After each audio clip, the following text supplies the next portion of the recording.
पश्चिम बंगाल के एक छोटे से गांव में भुवन रहता था। भुवन गांव-गांव घूमकर मूंगफली बेचा करता था। पश्चिम बंगाल में मूंगफली को कच्चा बादाम कहा जाता है। कच्चा बादाम ले लो, सेहतमंद, ताजा और स्वादिष्ट कच्चा बादाम। पश्चिम बंगाल में मूंगफलियों की कुछ खास डिमांड नहीं थी। दिन भर घूम घूम कर भी भुवन कुछ अच्छे पैसे नहीं कमा पाता था। कभी कभार तो वो बिना सब्जियां खरीदे ही घर लौट आता था। आज भी खाली हाथ आना पड़ा। हाँ, अब क्या बताऊं, आजकल कोई कच्चा बादाम खरीद ही नहीं रहा है। हमको भी कोई नया तरीका ढूंढना चाहिए कच्चे बादाम बेचने का। हाँ, शायद तब कुछ बिक्री हो। भुवन परेशान था। वो रास्ता ढूंढ रहा था जिससे उसकी बिक्री बढ़े। अगली सुबह जब भुवन अपनी साइकिल पर कच्चे बादाम बेच रहा था, तभी उसका ध्यान एक आवाज पर गया। रंग बिरंगी साड़ी ले लो, साड़ी ले लो, लाल रंग की, हरे रंग की, नीली पीली, सभी रंग की। कुछ देर तक भुवन इस साड़ी वाले को देख रहा था। साड़ी वाले ने अपनी फटफटी पर छोटा सा टेप लगा रखा था, जिसमें बार बार यही दोहराया जा रहा था। हमारे पास भी ऐसा टेप रिकॉर्डर है, क्यों ना हम भी ऐसा कुछ रिकॉर्ड करूं? हो सकता है लोग इससे आकर्षित हों। हाँ, भुवन को आइडिया मिल गया था। उस दिन की बिकारी के बाद वो घर लौटा और अपने पुराने टेप रिकॉर्डर को ढूंढने लगा। सरिता, हमारा टेप रिकॉर्डर कहाँ है? अलमारी के ऊपर है। वाह, मिल गया। आप इस टेप रिकॉर्डर का क्या करेंगे? इसमें हम विज्ञापन रिकॉर्ड करेगा और साइकिल पर लेकर घूमेगा, जैसा साड़ी वाले करते हैं। हाँ, रंग बिरंगी साड़ी, वही ना? हाँ बिल्कुल। अच्छा है, हम भी सुनूंगा। तुम बनाओ विज्ञापन।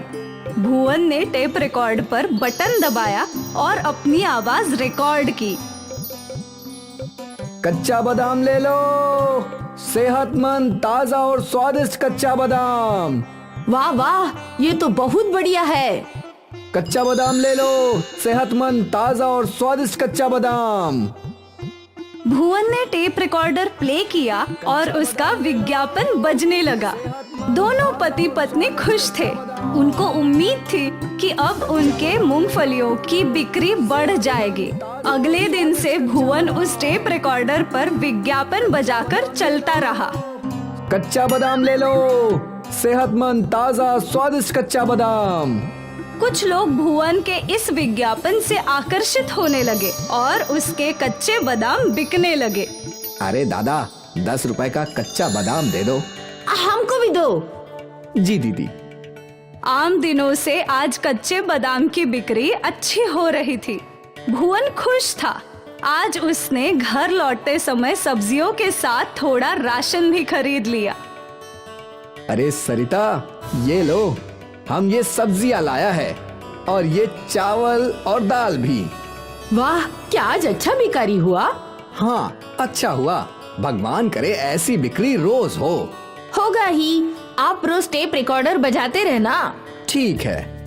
अगले कुछ दिनों तक भुवन के कच्चे बादाम की बिक्री अच्छी हुई। उसकी कमाई बढ़ चुकी थी। लोग उसके रिकॉर्ड किए हुए विज्ञापन से आकर्षित हो रहे थे। पर फिर धीरे धीरे लोगों को इस विज्ञापन को सुनने की आदत हो गई। अब पहले की तरह ज्यादा लोग नहीं आ रहे थे। भुवन फिर से चिंतित हो गया। अब हम क्या करेगा? अब तो लोग विज्ञापन सुन करके भी यहाँ नहीं आ रहा। ऐसा कैसे चलेगा? दुखी भुवन मुंह लटकाकर घर लौटा। अब क्या हुआ? अब फिर से बिक्री कम हो गया। लगता है लोग विज्ञापन सुन सुनकर ऊब गए। अरे बाप रे, अब हम लोग क्या करेगा? पता नहीं, कोई ना कोई रास्ता तो ढूंढना होगा ही। हाँ, काली माँ है ना, वो हमारा मदद करेगा। काली माँ, अब तुम ही हमारा मार्गदर्शन करो। हम बहुत कोशिश कर रहा है, पर फिर भी कुछ सही नहीं हो रहा। माँ, हमारी मदद करो। भुवन और सरिता ने देवी माँ से प्रार्थना की और अपनी समस्या का हल ढूंढने लगे। उस रात जब भुवन सो रहा था, तो उसके सपने में काली माँ स्वयं आई। उठो भुवन, तुम्हारी समस्या का समाधान खुद तुम्हारे पास है। तुम्हारा गाना, तुम कच्चे बादाम पर गाना बनाओ। ये गाना जादुई गाना बन जाएगा, तुम्हारी किस्मत बदल देगा। काली माता के गायब होते ही भुवन की नींद खुल गई। सरिता, सरिता उठो। देवी माँ मेरे सपने में आई थी। और क्या बोला माता ने? देवी माँ बोले कि मैं कच्चा बादाम का गाना बनाऊं और वो गाना जादुई गाना बन जाएगा, हमारा किस्मत बदल जाएगा। सच्ची? हाँ सच्ची। माता की कृपा है हम पर। अब आप जल्दी जल्दी कच्चे बादाम पर गाना बनाओ। हाँ, कल सुबह ही बनाऊंगा। फिर भुवन और सरिता खुशी खुशी सो गए। अगली सुबह भुवन तैयार होकर बैठ गया।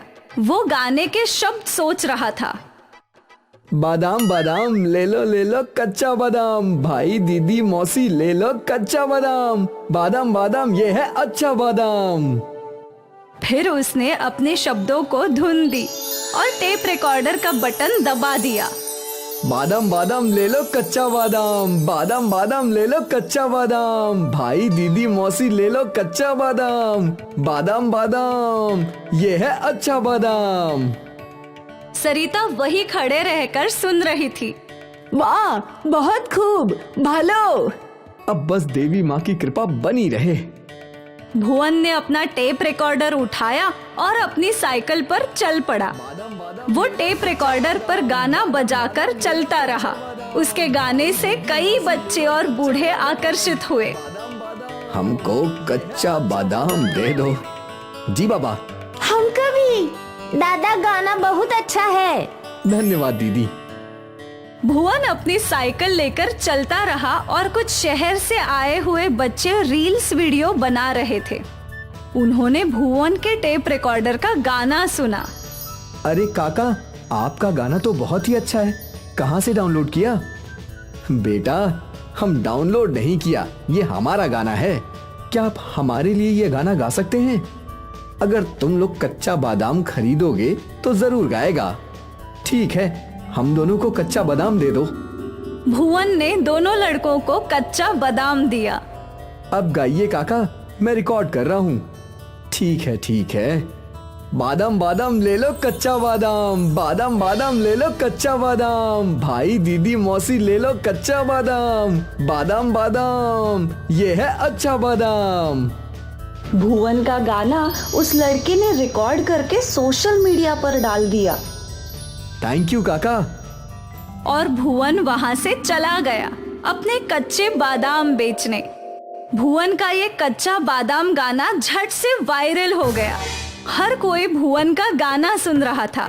शहर में ही नहीं बल्कि गांव में भी भुवन फेमस हो गया।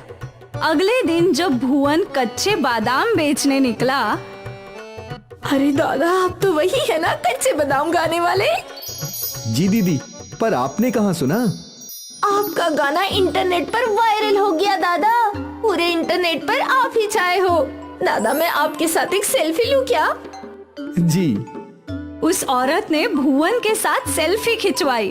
भुवन को तो समझ ही नहीं आ रहा था कि क्या हो रहा है। बस अब उसे इतना पता था कि उसका गाना मशहूर हो गया है।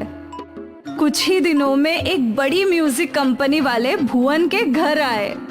अरे दादा, आपका गाना तो बहुत फेमस हो गया है, क्या आप हमारे लिए वो गाना रिकॉर्ड करेंगे? उससे मुझे क्या फायदा?